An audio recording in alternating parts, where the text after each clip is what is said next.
Hay cosas que un hombre nunca debería contar. Secretos que se llevan a la tumba porque revelarlos es firmar tu sentencia de muerte y la de todos los que alguna vez confiaron en ti. Pero yo ya estoy viejo, cansado y encerrado en una celda americana donde cada día se siente como un siglo. Ya no tengo miedo porque ya no tengo nada que perder. Pasé más de 40 años en esto y nunca pisé una celda mexicana. Nunca me pusieron las esposas en mi tierra, nunca me traicionó nadie hasta el final porque yo sabía algo que los demás narcos nunca entendieron. El verdadero poder no está en las armas, ni en la cocaína, ni en cuántos sicarios tienes bajo tu mando. Está en saber quién manda de verdad, quién firma los papeles, quién da las órdenes desde los escritorios con aire acondicionado, y cómo hacer que esa gente te necesite tanto que no puedan traicionarte sin destruirse a sí mismos. Me llaman el Mayo, Ismael Zambada García, para los documentos oficiales que nunca me importaron. Y durante décadas fui el hombre invisible que movía los hilos del país más corrupto del continente, el hombre que todos los políticos conocían, pero ninguno admitía haber visto jamás. No necesité ser el más violento, como los Zetas o los Beltrán Leiva. No necesité aparecer en narcocorridos, ni en las portadas de los periódicos, como el Chapo. Fui el más inteligente, el más paciente, el que entendió que este negocio no se trata de cuántas balas disparas, sino de cuántos políticos tienes en tu nómina. Y ahora que todo se derrumbó, que me entregaron como a un perro viejo que ya no servía para cazar, voy a contar lo que nadie se atreve a decir en voz alta. Cómo compré a México entero, gobernador por gobernador, general por general, juez por juez, hasta construir un imperio que no era mío, sino de todos ellos también. Nací en El Álamo, Culiacán, Sinaloa, el 1 de enero de 1948, aunque ese dato nunca me importó, porque en el rancho no celebrábamos cumpleaños. Un pueblo perdido en la sierra, donde la miseria era tan profunda que el hambre dolía más que cualquier bala y la muerte era más común que la alegría. Mi padre, Emilio Zambada, sembraba maíz y frijol en tierras que no eran nuestras, trabajando de sol a sol para un patrón que nos pagaba con migajas.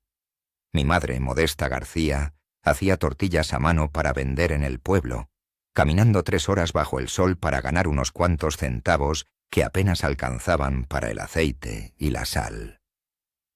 Éramos 11 hermanos en total, 11 bocas hambrientas en una casa de adobe con piso de tierra y techo de lámina, que en verano era un horno y en invierno dejaba pasar el frío hasta los huesos. La mayoría de mis hermanos no llegó a adulto, y esa es la pura verdad de la sierra sinaloense, que nadie cuenta cuando hablan del narco, como si fuera una elección de maldad. Murieron de diarrea, de fiebres que nunca supimos qué eran, de infecciones que con un antibiótico se hubieran curado, pero que para nosotros eran sentencias de muerte.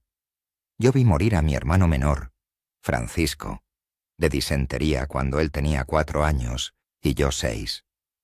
Lo vi retorcerse 3 días completos en un petate sucio, llorando por agua con la piel pegada a los huesos y los ojos hundidos como calavera. Mi madre rezaba el rosario y mi padre salía a emborracharse porque no soportaba verlo. No teníamos ni para llamar al curandero del pueblo vecino, mucho menos para un doctor. El niño se fue apagando como una vela hasta que una madrugada ya no respiró más. Lo enterramos en una caja de madera que mi padre hizo con tablas viejas. No hubo cura ni misa ni nada. Solo un hoyo en la tierra dura y seca. Desde ese día supe 2 cosas con claridad absoluta: que la pobreza no era destino, sino una trampa diseñada para mantenerte ahogado toda la vida, y que si no hacías algo drástico, si no rompías las reglas del juego, te ibas a morir igual que mi hermano, sin nombre y sin importarle a nadie. La pobreza te mata lento o te mata rápido, pero siempre te mata. Yo decidí que no iba a morir pobre. Iba a morir de viejo, con dinero, con poder, con mis hijos estudiados y mi familia protegida. No me importaba cómo. A los 15 años ya trabajaba con contrabandistas que cruzaban mercancía de Estados Unidos. Empecé cargando bultos, luego cuidando bodegas, después coordinando cruces, whisky, cigarros, electrodomésticos, lo que fuera. Era poca cosa comparado con lo que vino después, pero ahí aprendí lo más importante de toda mi vida: que las autoridades no eran el enemigo como nos enseñaban en la escuela. Eran socios potenciales. Solo había que saber cuánto pagar y a quién pagarle primero. El primer judicial que compré tenía como 30 años y una familia grande que mantener con un sueldo de mierda. Se llamaba Rubén. No voy a dar su apellido porque tal vez sus hijos todavía viven. Le di 500 pesos, que en ese tiempo era mucho dinero, solo para que nos avisara cuándo iban a revisar la carretera de Mazatlán. Él aceptó sin pensarlo 2 veces, y cuando cumplió, le di otros 500. Así durante 6 meses, hasta que él mismo vino a ofrecernos más información sin que se la pidiéramos. Nos daba los movimientos de sus compañeros, las órdenes que recibían de la capital, los nombres de los que no se podían comprar. Ese hombre me enseñó algo fundamental: que todos tienen un precio. Absolutamente todos.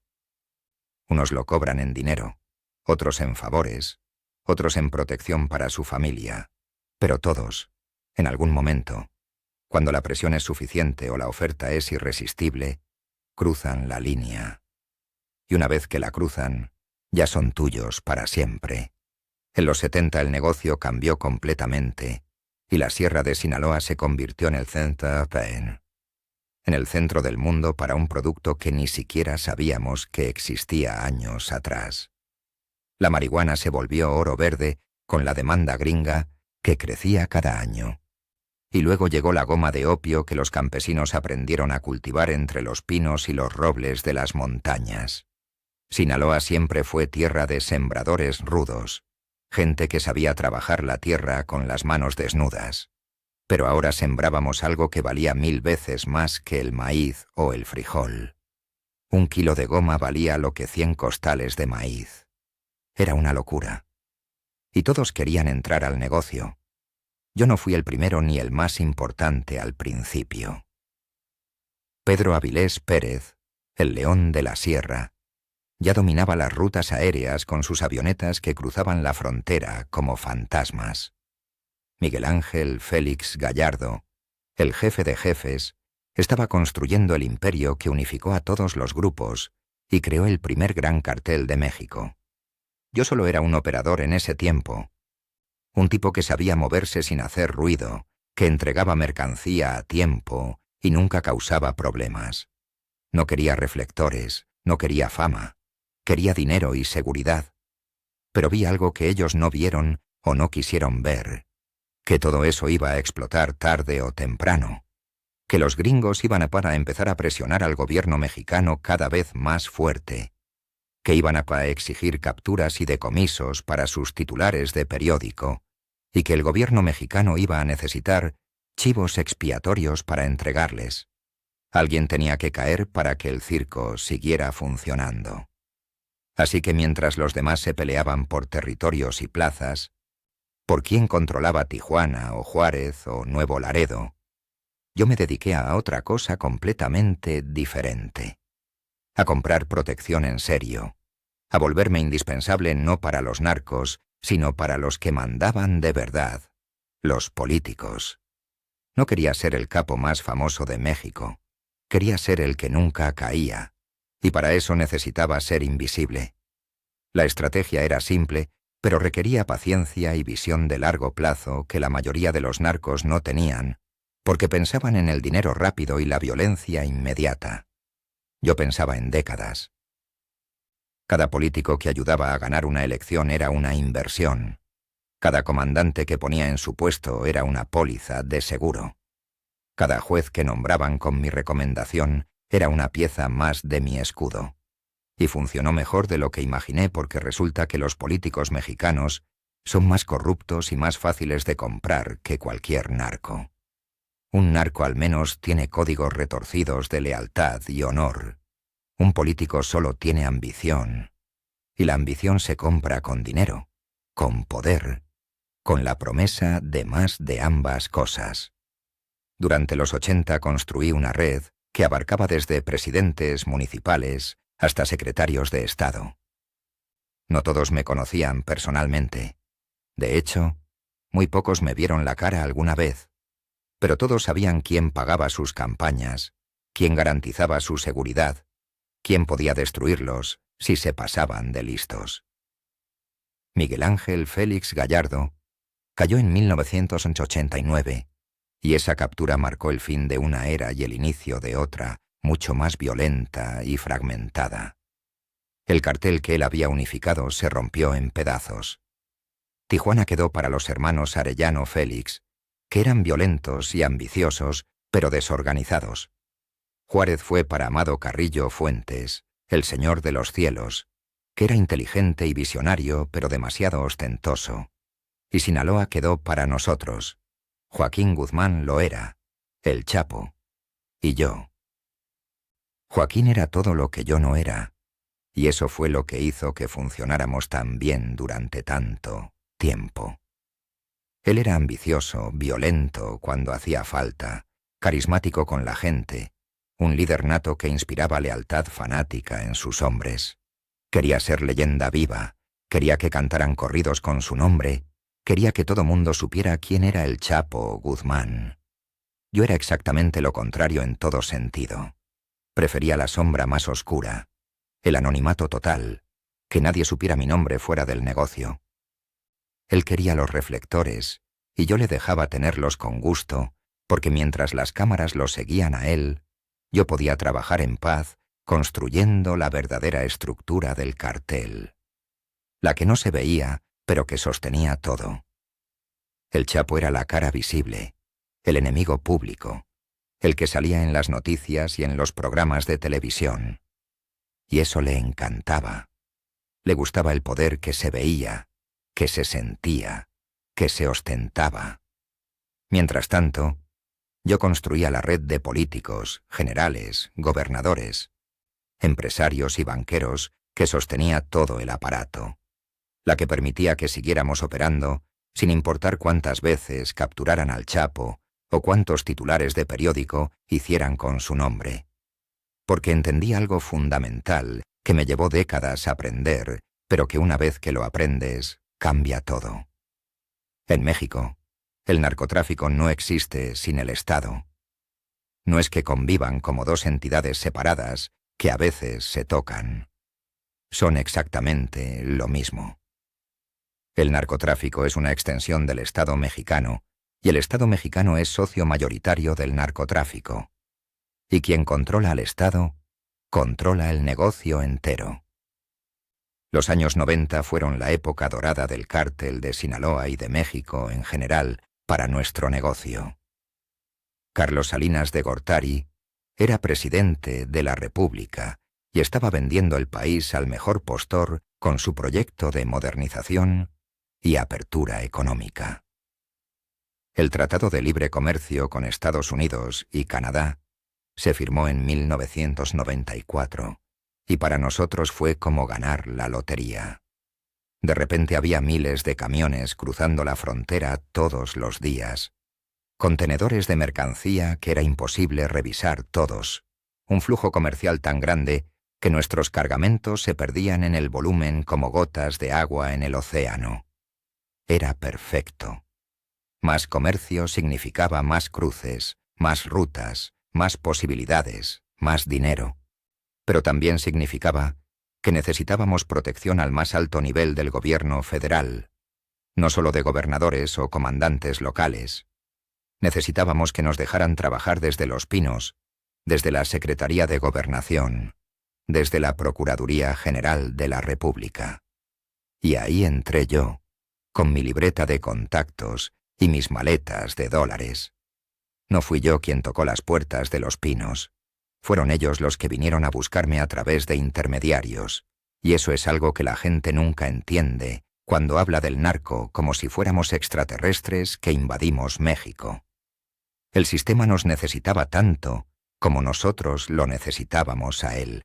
Los políticos del PRI necesitaban financiamiento para sus campañas millonarias, y el dinero del erario no alcanzaba o no querían usar el dinero del erario porque dejaba rastro. Necesitaban dinero en efectivo, limpio en apariencia, imposible de rastrear. Necesitaban control sobre zonas conflictivas donde otros grupos criminales amenazaban la estabilidad.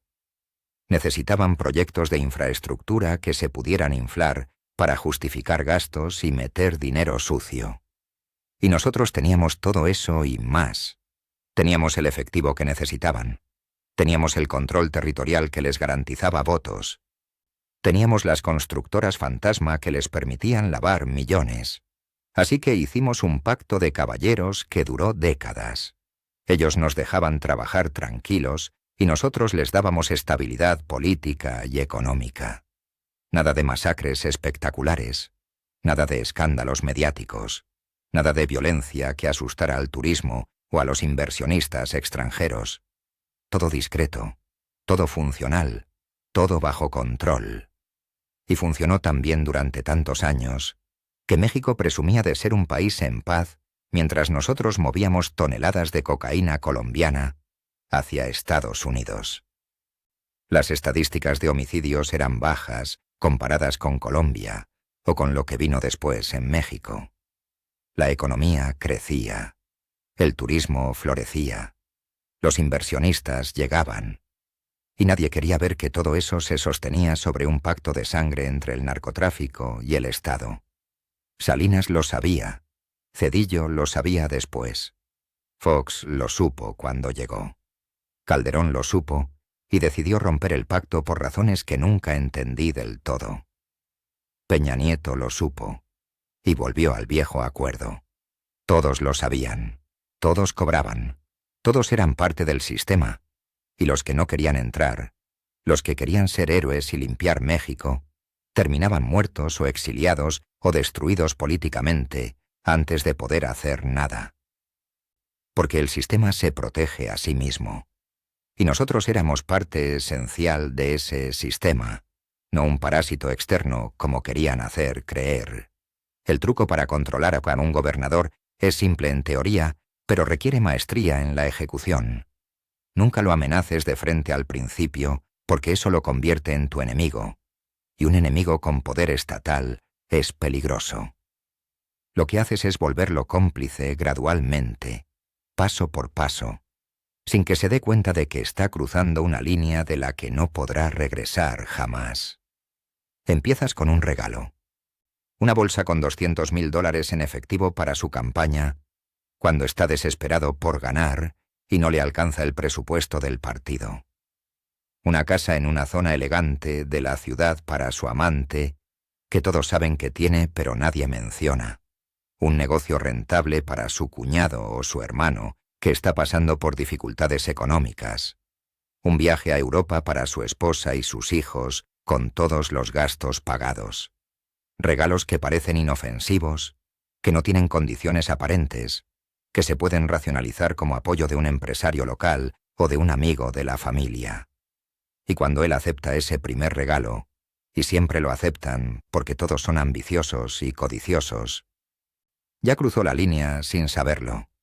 Ya es tuyo, porque ahora tiene algo que perder, y tú tienes algo que usar contra él si hace falta. Entonces, después de unos meses, le pides un favor pequeño. Que nombre a fulano como jefe de la policía estatal. Fulano es tu hombre, claro, pero el gobernador no lo sabe o prefiere no saberlo. Es solo un favor entre amigos, entre aliados políticos. O le pides que ignore un cargamento que va a pasar por su estado tal día a tal hora. Solo mirar para otro lado durante unas horas, nada grave. O le pides que libere a uno de tus hombres que fue detenido por error. Solo un malentendido que se puede arreglar con una llamada al procurador estatal. Y él lo hace porque ya aceptó el dinero, ya cruzó la línea, y porque el favor parece pequeño comparado con lo que recibió. Además, si se niega ahora, ¿Cómo explica de dónde salió el dinero para su campaña o la casa de su amante? Así que acepta. Y después de ese favor, viene otro un poco más grande, y luego otro más. Y cada vez es más difícil decir que no, porque cada favor lo compromete más, lo hunde más en el pantano. Y cuando finalmente quiere salirse, cuando su conciencia lo empieza a molestar, o cuando siente que el riesgo es demasiado grande, ya no puede. Ya es demasiado tarde, porque para entonces tú tienes fotos de él recibiendo dinero, videos de reuniones comprometedoras, grabaciones de llamadas telefónicas, recibos de transferencias bancarias, testimonios de testigos. Tienes su vida entera documentada y archivada en un lugar seguro. Y él lo sabe. Sabe que si intenta traicionarte, o si decide ser héroe de repente, toda esa información sale a la luz. Sale en los periódicos, en la televisión, en las redes sociales. Su carrera política se destruye. Su familia se avergüenza. Probablemente termina en la cárcel. Y en el peor de los casos, si la traición es muy grave, él y su familia desaparecen. Así de simple. Así controló a docenas de gobernadores a lo largo de 3 décadas. No con balas ni con amenazas directas, sino con dinero, compromisos graduales y documentación meticulosa de cada paso que daban hacia el abismo. Los convertía en mis socios sin que la mayoría se diera cuenta hasta que ya era demasiado tarde para echarse para atrás. Durango, Nayarit, Sonora, Sinaloa, Chihuahua, Jalisco, Michoacán, Guerrero, Veracruz. Cada estado importante tenía su hombre. Algunos eran del PRI, que era el partido tradicional y el más fácil de corromper por su experiencia histórica. Otros eran del PAN, que llegó con promesas de cambio, pero resultaron ser igual o más corruptos que los priistas. Después llegaron los del PRD y luego los de Morena, y todos, absolutamente todos, tenían el mismo precio y la misma facilidad para traicionar sus principios cuando veían el dinero.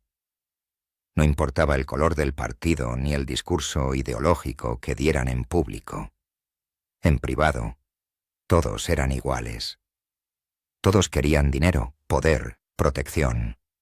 Y yo se los daba a cambio de dejarme trabajar. La coordinación entre gobernadores era crucial para que las rutas funcionaran sin problemas. No servía de nada controlar Sinaloa si Durango estaba cerrado. No servía controlar Durango si Chihuahua era un problema. Tenía que ser un sistema integrado donde todos los eslabones estuvieran bajo control. Así que organizaba reuniones discretas, nunca con todos juntos por seguridad, pero sí con intermediarios que transmitían los acuerdos. El gobernador de Durango sabía que sus policías no debían tocar nuestros convoyes los lunes y miércoles, porque esos días cruzaban hacia Chihuahua. El de Sonora garantizaba que la frontera en Agua Prieta estuviera despejada los martes y jueves, porque esos eran nuestros días de cruce pesado. El de Sinaloa mantenía la sierra completamente tranquila, sin operativos militares, sin decomisos espectaculares, sin nada que perturbara la producción en los laboratorios de las montañas. Y a cambio, todos ellos recibían millones de dólares al mes. Dinero para obras públicas que nunca se terminaban, o que se inflaban al triple de su costo real para justificar el gasto. Dinero para sus cuentas personales en bancos extranjeros. Dinero para sus familias, sus amigos, sus operadores políticos. Y sobre todo, la garantía absoluta de que ganarían la siguiente elección sin importar qué. Porque nosotros también financiábamos a sus contrincantes políticos de manera estratégica. Poníamos dinero en todas las campañas principales, así que no importaba quién ganara la elección al final. El ganador siempre nos debía favores. Siempre era nuestro socio, aunque no quisiera admitirlo. Era un sistema perfecto de control político que aprendí estudiando cómo operaban las mafias italianas en Estados Unidos durante los años 20 y 30. Hubo uno que se negó al principio y pensó que podía ser diferente. Un gobernador joven de Chihuahua que llegó con ideas reformistas, con un discurso moralista sobre limpiar el estado del crimen, acabar con el narco, restaurar el Estado de Derecho, convertirse en el héroe que México necesitaba. Dio entrevistas en todos los medios nacionales. Escribió columnas en los periódicos más importantes. Apareció en programas de televisión prometiendo que su administración sería diferente. Lo dejé hablar durante las primeras semanas. Lo dejé hacer todo su show mediático, sin interrumpirlo ni molestarlo. Dejé que se sintiera importante y poderoso. Y luego, cuando ya estaba confiado y creía que realmente podía cambiar las cosas, mandé a alguien a visitarlo. No para amenazarlo directamente, no para gritarle ni ponerle una pistola en la cabeza como hacen en las películas. Eso es de amateurs. Mandé a alguien elegante, bien vestido, con un sobre Manila, y en ese sobre había fotos. Fotos de sus 2 hijos saliendo de la escuela privada donde estudiaban. Fotos de su esposa haciendo compras en el supermercado un martes por la tarde. Fotos de su madre anciana saliendo de misa el domingo. Fotos de su hermano menor tomando café en una terraza del centro. Todas fotos recientes, de esa misma semana. Solo fotos. Nada más. Mi hombre puso el sobre el escritorio del gobernador, en su oficina privada, sin decir una sola palabra. Solo lo puso ahí y se fue. El gobernador abrió el sobre, vio las fotos y, según me contaron después, se puso completamente blanco. Las manos le temblaban. Tuvo que sentarse porque las piernas no lo sostenían. No hacía falta decir nada más. No hacía falta explicar lo que significaban esas fotos. Él entendió perfectamente el mensaje. Sabemos dónde están, sabemos sus rutinas, podemos llegar a ellos cuando queramos, y si sigues con tu campaña moralista, algo muy malo va a pasar. A la semana siguiente, ese gobernador nombró a nuestro candidato como secretario de Seguridad Pública Estatal. Al mes, despidió al procurador que estaba investigando nuestras operaciones y puso a alguien más flexible.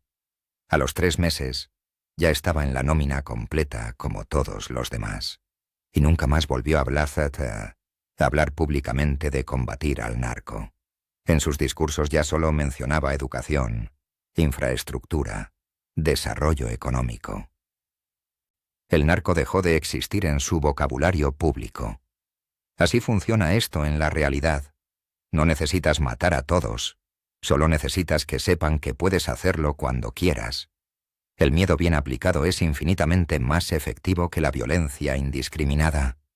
Y es más barato y más limpio también. Pero los gobernadores eran solo una pieza del rompecabezas, importante, pero no suficiente. También necesitabas tener controlados a los militares porque al final del día, el ejército mexicano tenía más poder de fuego que cualquier cartel, y si decidían atacarte en serio, podían hacer mucho daño. Ahí la cosa era diferente y más complicada. Los militares mexicanos tienen una estructura jerárquica muy rígida, con códigos de honor que algunos realmente respetan, y una cultura institucional que es más difícil de penetrar que la de los políticos civiles. No puedes simplemente llegar con un coronel o un general de brigada y ofrecerle dinero porque probablemente te denuncia o te tiende una trampa. Y no puedes comprar a un oficial de nivel medio sin que sus superiores lo sepan, porque todo se reporta hacia arriba en la cadena de mando. Así que tienes que ir directamente hasta arriba, hasta los generales de división y los secretarios de defensa. Y ahí arriba, en la cúpula militar, también acá hay precio. Siempre lo hay. Porque resulta que los generales también tienen familias que mantener, ambiciones políticas que financiar y resentimientos contra un sistema que los paga mal y los usa como carne de cañón. Recuerdo perfectamente una reunión crucial en 1997 en una casa de seguridad en Guadalajara, en una colonia elegante de Zapopan, donde nadie sospechaba lo que pasaba adentro. un general de división del ejército mexicano, con más de 30 años de servicio y conexiones hasta la Secretaría de Defensa Nacional, nos citó personalmente. Llegó solo, en un coche civil sin placas oficiales, vestido de civil, con pantalones de mezclilla y una camisa de manga larga, nervioso como un adolescente en su primera cita, aunque era un hombre de casi 60 años. Se sentó frente a nosotros, yo y dos de mis socios de más confianza, y nos explicó con toda claridad su situación. El ejército necesitaba recursos para equipamiento moderno. El gobierno federal no les daba presupuesto suficiente porque todo el dinero se lo robaban los políticos. Sus hombres estaban mal pagados y muchos desertaban para irse con los carteles que les ofrecían el triple de salario. Las bases militares en las zonas de conflicto no tenían ni municiones suficientes, ni vehículos adecuados, ni tecnología de comunicaciones. Era una vergüenza nacional, pero a nadie le importaba. Nos dijo todo esto con rabia contenida, con la frustración de décadas de servicio patriótico sin reconocimiento ni recursos. Yo lo escuché en silencio, sin interrumpir, dejándolo desahogarse, porque entendí que necesitaba justificar ante sí mismo lo que estaba a punto de hacer. Y cuando terminó, cuando se quedó callado esperando nuestra respuesta, simplemente hice una señal.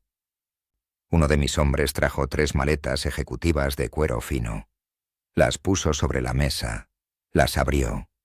Estaban completamente llenas de billetes de $100 americanos, perfectamente ordenados y fajados.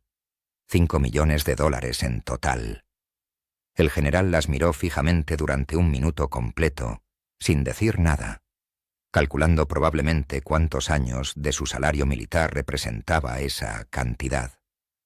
Y luego, con las manos temblorosas, las cerró y dijo simplemente: ¿Qué necesitan? Le dijimos lo que necesitábamos: información.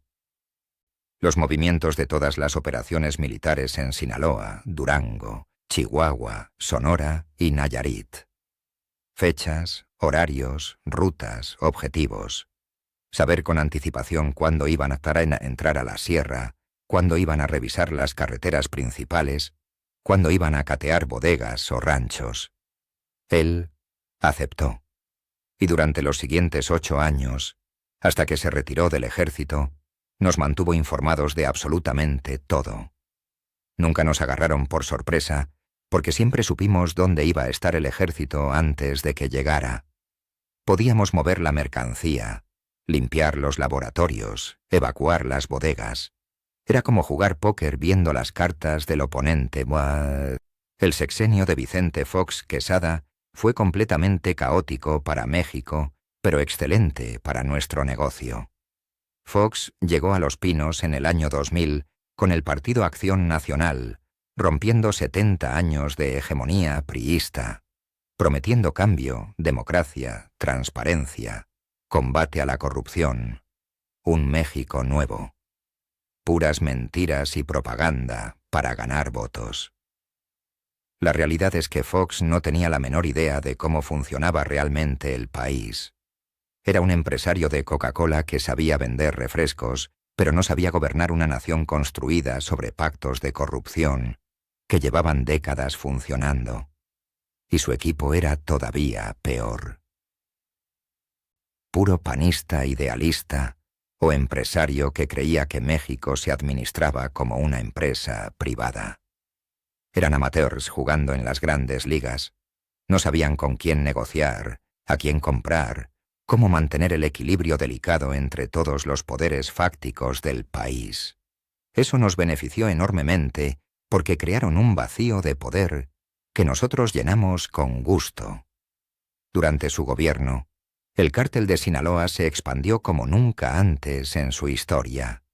Tomamos rutas en Michoacán, en Guerrero, en Veracruz, en Quintana Roo. Estados que antes estaban controlados por otros grupos o que eran territorio neutral.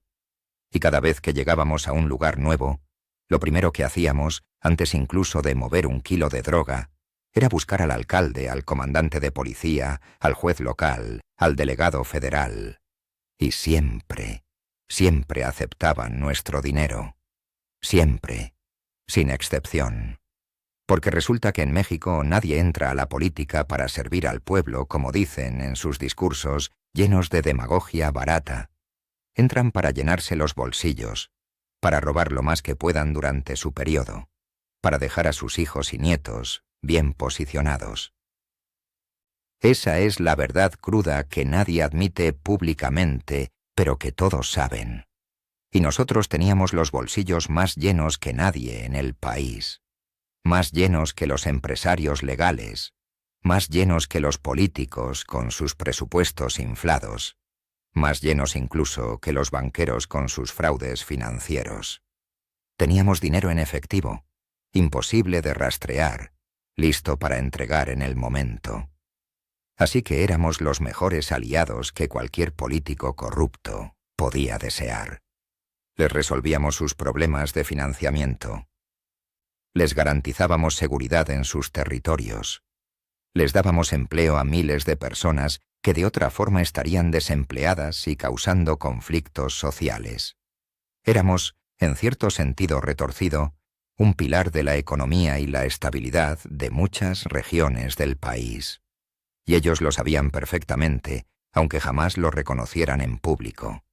En público nos llamaban criminales, lacra social, enemigos de México. En privado, cenaban con nosotros y contaban los fajos de billetes que les entregábamos. El Chapo se escapó del penal de Puente Grande en Jalisco en enero de 2001. Apenas Fox llevaba un mes en el poder. Fue una fuga espectacular que hizo quedar al gobierno como un completo imbécil frente al mundo entero. Según la versión oficial, que nadie con dos dedos de frente se creyó, el Chapo salió escondido en un carrito de lavandería. La verdad es que salió por la puerta principal con ayuda de docenas de custodios, directores, subdirectores y autoridades federales que cobraron millones de dólares por facilitar su salida. Fue una operación coordinada que costó más de 5 millones de dólares en sobornos, pero que valió cada centavo. Porque con el Chapo afuera, teníamos de vuelta a nuestro líder visible, al que motivaba a la gente, al que mantenía la disciplina en las filas. Yo nunca estuve preso, así que no necesité escapar de nada. Pero para la estructura del cartel fue fundamental tenerlo libre de nuevo. Durante los siguientes años, los dos juntos, él desde su estilo y yo desde el mío, convertimos al cártel de Sinaloa en la organización criminal más poderosa del hemisferio occidental.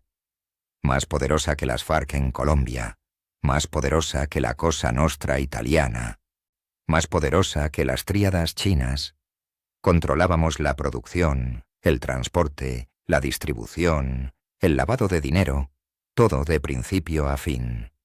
Y lo más importante, controlábamos también la protección política que permitía que todo eso funcionara sin interrupciones graves. Pero entonces, llegó Felipe Calderón Hinojosa en 2006 y ese hijo de puta declaró la guerra. No una guerra de verdad, claro, porque nunca atacó las causas estructurales del narcotráfico, ni la corrupción política que lo sostenía. Declaró una guerra mediática, una guerra de relaciones públicas, una guerra para legitimar su presidencia después de una elección que muchos consideraban fraudulenta. Calderón perdió la elección popular, o al menos así lo sintió la mitad del país, contra Andrés Manuel López Obrador. Y para desviar la atención de esa controversia, para mostrarse como un presidente fuerte y decisivo, decidió sacar al ejército a las calles. Militarizó el país entero. Mandó a miles de soldados a Michoacán, a Tamaulipas, a Chihuahua, a todos los estados donde operábamos. Y creyó, el imbécil realmente creyó, que podía acabar con nosotros usando la fuerza bruta. Lo único que logró fue desatar el infierno sobre México y convertir al país en un cementerio. Porque cuando atacas a un cartel sin atacar a todos por igual, sin una estrategia coherente, lo único que haces es romper el equilibrio de poder que mantenía las cosas relativamente estables. Y eso fue exactamente lo que pasó con su maldita guerra. Los Beltrán Leiva se separaron de nosotros en 2008 después de que capturaron a Alfredo, el Mochomo. Y el Chapo supuestamente tuvo algo que ver con esa captura. Nunca supe si fue cierto o no, pero la desconfianza ya estaba sembrada y Arturo Beltrán Leiva decidió romper la alianza. Eso desató una guerra interna brutal entre nosotros y ellos, con ejecuciones, levantones, descuartizados, cabezas rodando, mensajes sangrientos. Una locura total. Los Zetas, que habían sido el brazo armado del cártel del Golfo, se independizaron también y se volvieron ultraviolentos, secuestrando, extorsionando, matando civiles sin ningún código. El cártel de Juárez empezó a pelear con nosotros por la plaza de Ciudad Juárez, que era crucial por su ubicación fronteriza con El Paso, Texas. Esa guerra convirtió a Juárez en la ciudad más peligrosa del mundo durante varios años, con más de 3.000 homicidios al año. El país entero se llenó de grupos criminales peleando por territorio, fragmentándose cada vez más, volviéndose más violentos porque ya no había reglas ni acuerdos que respetar. Y la violencia explotó como nunca antes en la historia moderna de México. Más de 50.000 muertos durante el sexenio de Calderón. 50.000. Esa es la cifra oficial, pero la real probablemente es mucho mayor, porque muchos muertos nunca se reportaban, muchos desaparecidos nunca se contaban. 50.000 familias destruidas.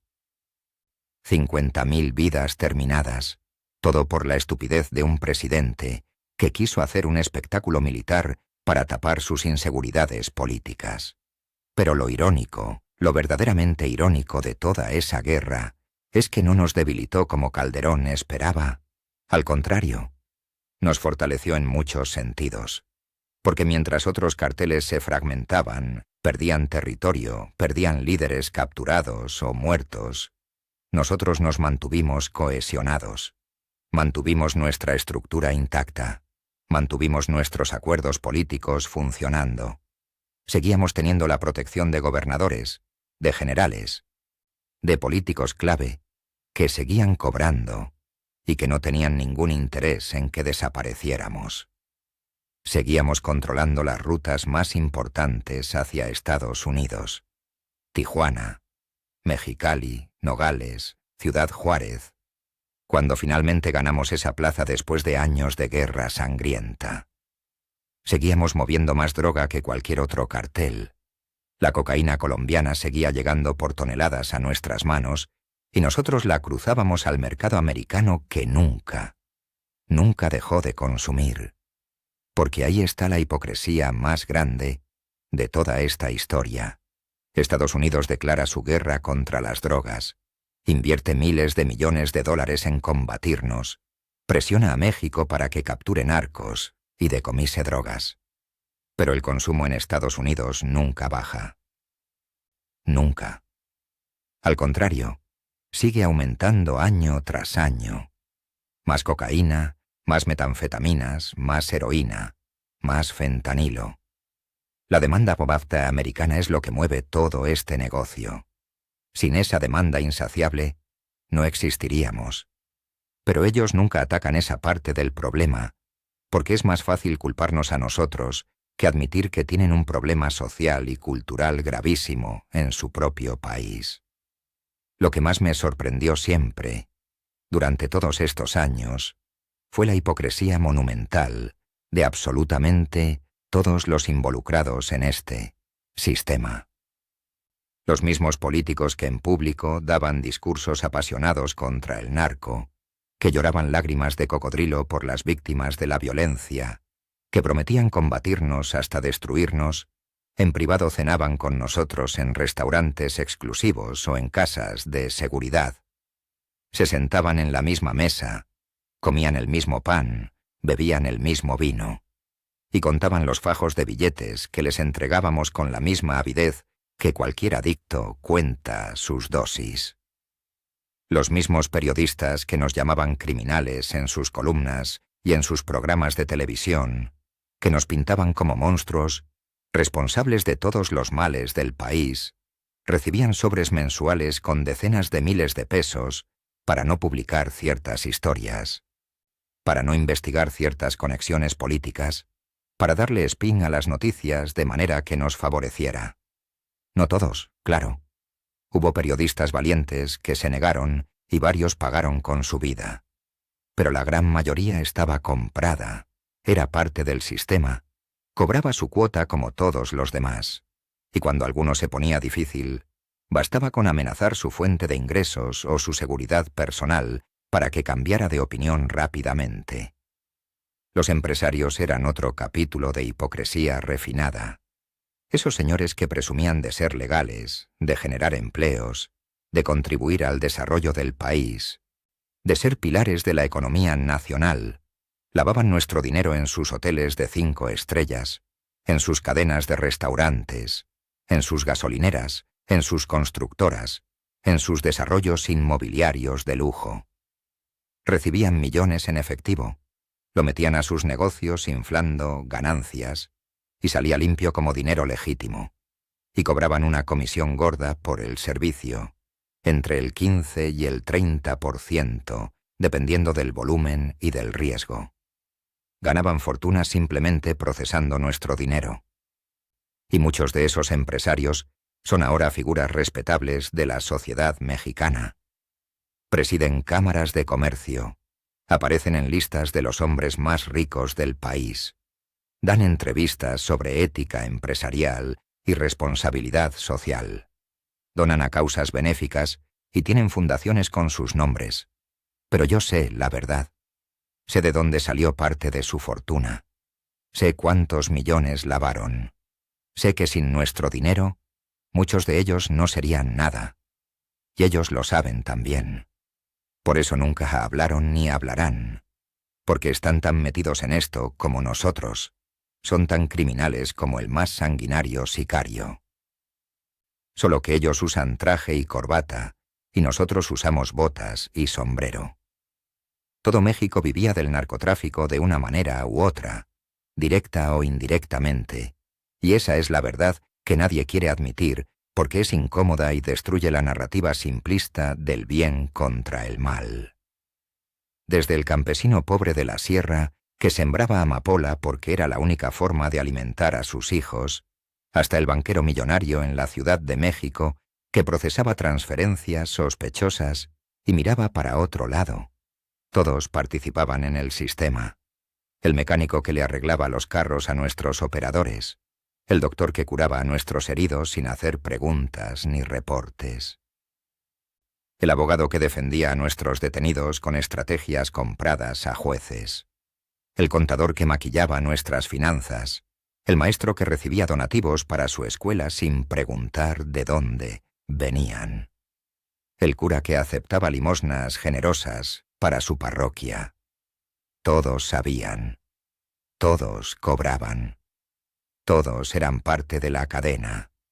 Pero era más fácil y más cómodo culparnos solo a nosotros, los narcos, señalarnos como los únicos responsables, como si fuéramos extraterrestres que habían invadido México y corrompido un país que antes era puro y santo. Mentira. México siempre fue corrupto desde mucho antes de que existiéramos.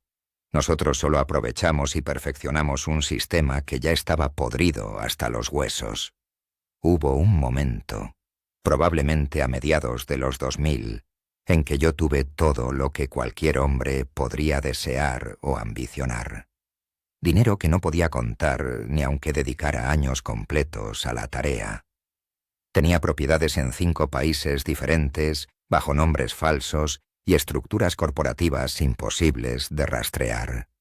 Tenía ranchos en Sinaloa, casas en Guadalajara, departamentos en la Ciudad de México, propiedades en Guatemala, en Costa Rica, en Ecuador. Tenía cuentas bancarias en Suiza, en las Islas Caimán, en Panamá, con saldos de 7 y 8 cifras. Tenía protección comprada de gobernadores, de militares, de policías de todos los niveles. Tenía respeto absoluto en la sierra sinaloense, donde la gente me veía como un benefactor, casi como un santo laico, que ayudaba a los pobres. Tenía una familia relativamente segura considerando el negocio en el que estaba. Mis hijos estudiaban en buenas escuelas, mis nietos crecían sanos, mi esposa vivía bien. No me faltaba absolutamente nada material. Y además, tenía poder real, poder de verdad. No el poder superficial de aparecer en revistas o de que la gente reconociera mi cara en la calle. Tenía el poder invisible, el poder que realmente mueve las cosas, el poder de decidir quién ganaba una elección, el poder de determinar si una ley se aprobaba o no, el poder de proteger o de destruir a cualquiera que se cruzara en mi camino. Ese poder que muy pocos hombres en el mundo llegan a tener. La gente me veía como un benefactor en las comunidades rurales de Sinaloa, Durango, Nayarit, y lo hice de verdad, no solo por imagen o por estrategia, aunque eso también contaba. Construí escuelas en rancherías donde los niños caminaban 5 kilómetros para estudiar en jacales sin techo. Escuelas de verdad, con salones dignos, con baños, con canchas deportivas, con material educativo. Pavimenté caminos de terracería que en temporada de lluvias se volvían intransitables y aislaban a comunidades enteras durante meses. Regalé miles de despensas en tiempos de crisis, con comida de verdad, con lo necesario para que las familias sobrevivieran. Financié clínicas médicas rurales con doctores de tiempo completo y medicinas gratis. Pagué operaciones caras para gente que se iba a morir porque no tenía dinero para tratarse. Regalé becas para que jóvenes talentosos pudieran estudiar preparatoria y universidad. Y lo hacía de verdad. No era solo propaganda, porque yo venía de ahí. Yo sabía lo que era no tener nada, lo que era ver morir a un hermano por falta de un doctor, lo que era el hambre que duele en las tripas y no te deja dormir. Y aunque suene contradictorio viniendo de alguien cuyo negocio destruía vidas con las drogas, yo quería ayudar a mi gente. Quería que los niños de la sierra tuvieran oportunidades que yo nunca tuve. Quería que las madres no vieran morir a sus hijos por enfermedades curables. Quería ser algo más que un criminal. Quería creer que mi vida tenía algún sentido positivo, que había hecho algo bueno en medio de tanto mal. Claro que también lo hacía por estrategia pura y dura. No voy a negarlo porque sería hipócrita. Un pueblo agradecido es un pueblo leal. Un pueblo que te ve como benefactor no te traiciona. No le dice nada a los militares cuando pasan preguntando. No colabora con los federales cuando llegan buscando información. Te protege porque sienten que eres de los suyos, que eres uno de ellos que salió adelante y que no se olvidó de su gente. Y yo necesitaba esa lealtad, más que cualquier otra cosa, para mantenerme libre. Necesitaba que la sierra fuera mi territorio seguro, mi refugio, el lugar donde podía desaparecer cuando las cosas se ponían difíciles y donde nadie me iba a encontrar porque toda la gente me protegía. Y funcionó durante décadas.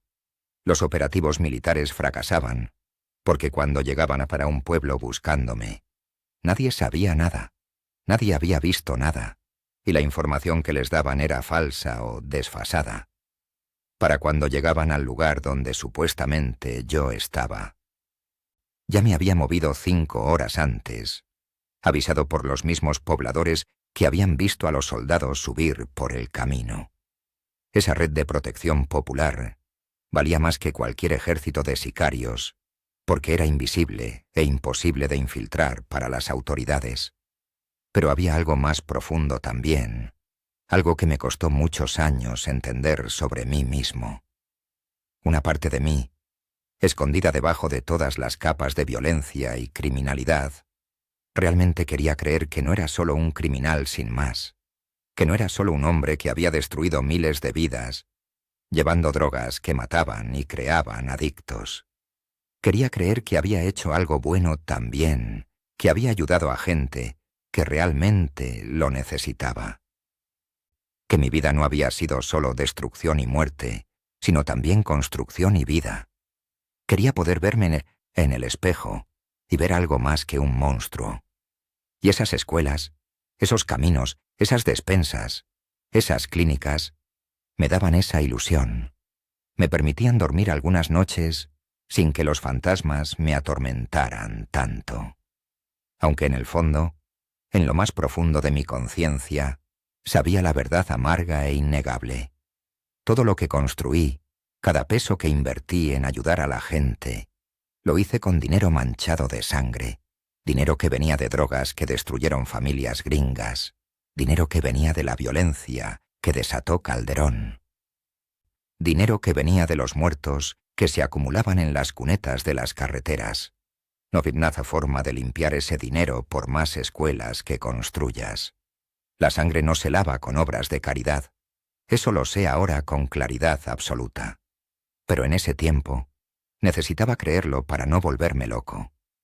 El Chapo se volvió cada vez más incontrolable con los años, y eso me empezó a preocupar seriamente. Después de su segunda fuga en julio de 2015, cuando se escapó del altiplano a través de un túnel de casi 2 kilómetros que le construyeron bajo la prisión de máxima seguridad, la presión internacional sobre nosotros se multiplicó exponencialmente. Los gringos estaban furiosos, exigían explicaciones, presionaban a Peña Nieto, amenazaban con cortar cooperación. Ponían recompensas millonarias, y el gobierno mexicano quedó como el hazmerreír mundial por segunda vez. La DEA intensificó sus operaciones, la CIA se involucró más activamente. Militares americanos entrenaban hasta unidades especiales mexicanas específicamente para cazarnos. Y todo porque Joaquín no sabía estar quieto. No sabía hacerse invisible como yo le había enseñado durante años. Le gustaba demasiado la fama, el poder visible, las mujeres hermosas, las fiestas ostentosas, los corridos que cantaban su nombre. Quería ser leyenda viva y no entendía que las leyendas vivas en este negocio terminan muertas o presas. Yo le advertí 1000 veces. Le dije que se calmara, que se quedara quieto en algún rancho remoto, que dejara de provocar al gobierno, que dejara de dar entrevistas a actores de Hollywood como hizo con Sean Penn. Pero Joaquín no escuchaba consejos de nadie, ni siquiera míos. Creía que era intocable, que su astucia y su suerte lo protegerían siempre, que podía escaparse de cualquier situación por difícil que fuera. Y cuando finalmente lo capturaron en enero de 2016 en Los Mochis, después de ese operativo espectacular donde hubo tiroteos y persecuciones dignas de película de Hollywood, todo cambió definitivamente para nosotros, porque esta vez los americanos no iban a permitir que se volviera a escapar. Lo querían en territorio estadounidense, lo querían juzgado en Nueva York, lo querían condenado a cadena perpetua en una prisión de donde nadie se ha escapado jamás. Y empezaron a presionar durísimo para su extradición. Peña Nieto resistió un tiempo por orgullo nacional, por no quedar como títere de los gringos, pero eventualmente cedió porque no tenía opción real. En enero de 2017 extraditaron al Chapo a Estados Unidos y con eso se acabó una era completa del narcotráfico mexicano. El hombre más famoso del negocio, el que había aparecido en la lista de Forbes, el que se había escapado 2 veces de prisiones mexicanas, ahora estaba en una celda americana donde iba a morir sin duda alguna. Y yo sabía que los americanos no se iban a detener ahí. Querían desmantelar toda la estructura del cártel de Sinaloa. Querían testigos que hablaran. Querían nombres de políticos, de militares, de empresarios. Querían exponer toda la red de corrupción que sostenía nuestro imperio. Y yo sabía que tarde o temprano iban a venir por mí también, que era cuestión de tiempo. Así que empecé a mover piezas de ajedrez, preparándome para el final que siempre supe que llegaría eventualmente. Empecé a proteger a mi familia, a sacarlos gradualmente de México, a establecerlos en países donde pudieran vivir tranquilos con identidades nuevas y dinero limpio que no pudieran rastrear hasta mí. Empecé a esconder dinero en lugares más seguros, diversificando más allá de los bancos tradicionales, invirtiendo en activos que no pudieran confiscar fácilmente. Empecé a cortar lazos con ciertos socios que podían volverse peligrosos si los presionaban. Empecé a reducir mi perfil operativo, delegando más responsabilidades en operadores de confianza mientras yo me movía cada vez más en las sombras. Dejé de reunirme personalmente con políticos. Dejé de aparecer en lugares públicos incluso disfrazado. Me volví más paranoico, más cuidadoso, más consciente de que cada día que pasaba libre era un regalo. Y empecé también a escribir, a documentar todo lo que había visto, todo lo que sabía, todos los nombres y las fechas y los lugares, no para publicarlo entonces, sino como seguro de vida, para que si me traicionaban o me capturaban, toda esa información saliera a la luz y arrastrara conmigo a todos los que habían sido mis socios durante décadas. Si yo iba a caer, no iba a caer solo. Iba a llevarme a medio gobierno conmigo. Lo que nunca imaginé, lo que nunca pude predecir en mis peores pesadillas, fue que la traición vendría desde adentro de mi propia organización.